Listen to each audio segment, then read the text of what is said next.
Morning student, today's topic unpublished source. कल मैंने आपको बताया था source of secondary data. They are two source of secondary data.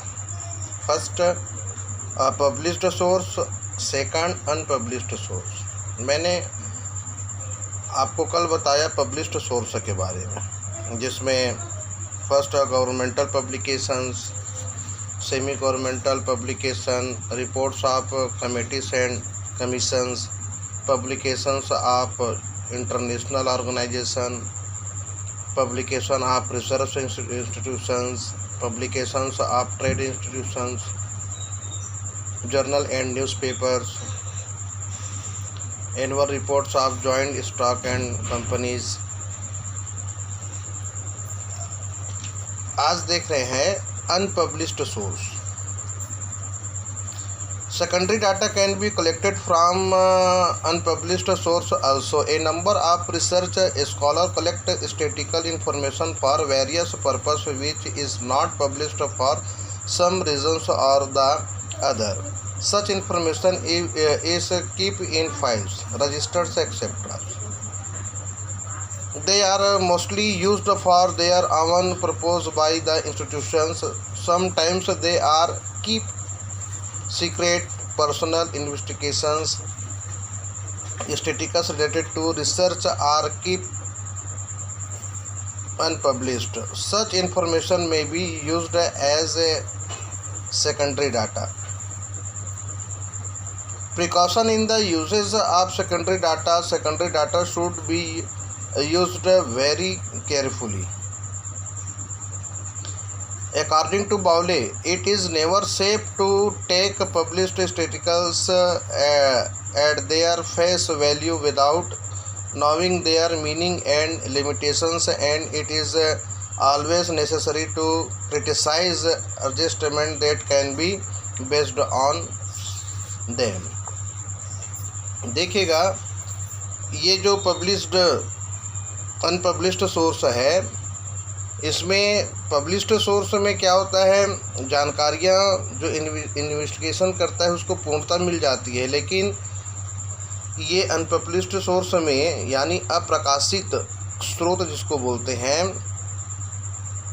ये जो होती हैं दफ्तरों के फाइलों में, उनके प्रलेखों में, उनके रजिस्टरों में, ये आदि में क्या रहते हैं, अवेलेबल होते हैं।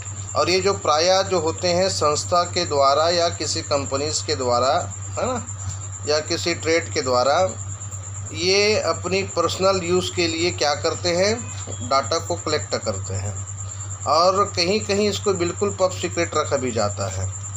देखिए, पर्सनल जो इन्वेस्टिगेशंस होते हैं वो एक रिसर्च और, है ना, और ये जो काम जो होते हैं बिल्कुल अनपब्लिश्ड सोर्स की तरह ही होते हैं। और इसके संबंध में जो बावले का कहना है, बावले कहता है, जो प्रसिद्ध अर्थशास्त्री है, वो कहता है कि जो है ना पब्लिश्ड सोर्स है वो डेटा को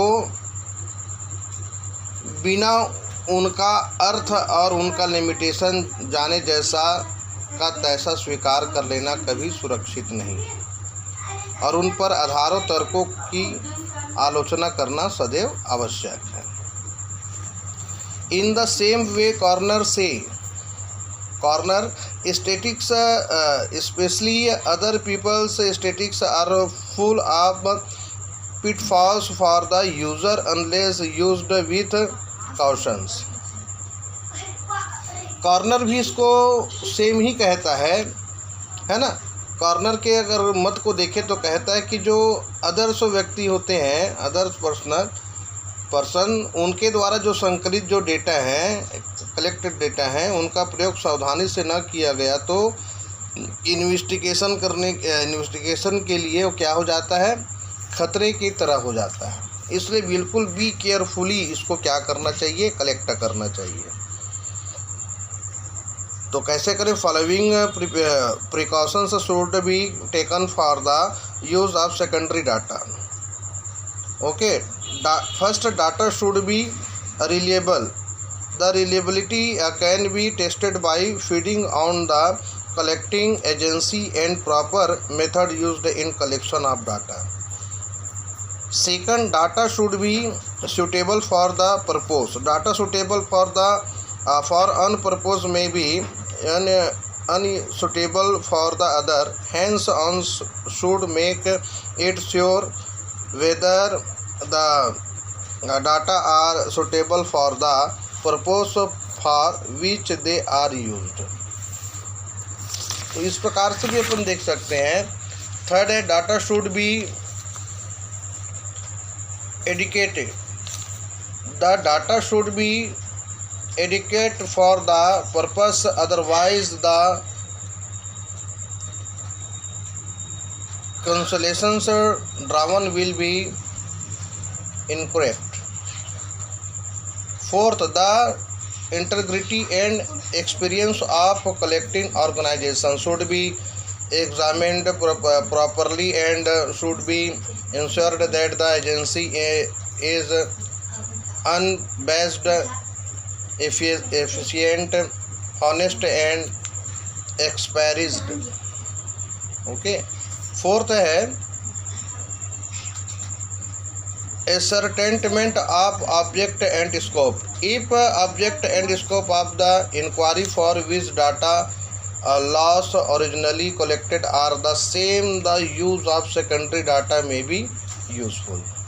6 point, type of inquiry. 7 point, method of collections, time and condition of collection, definition of unit, degree of accuracy. 11 compensations. यानी हम कह सकते हैं कि जो अप्रकाशित जो स्रोत है, जिसको हम अनपब्लिश्ड सोर्स कहते हैं, बिल्कुल सावधानी के तरह ध्यान से केयरफुली क्या करना चाहिए, कलेक्ट करना चाहिए. आज के लिए बस इतना ही. Thank you.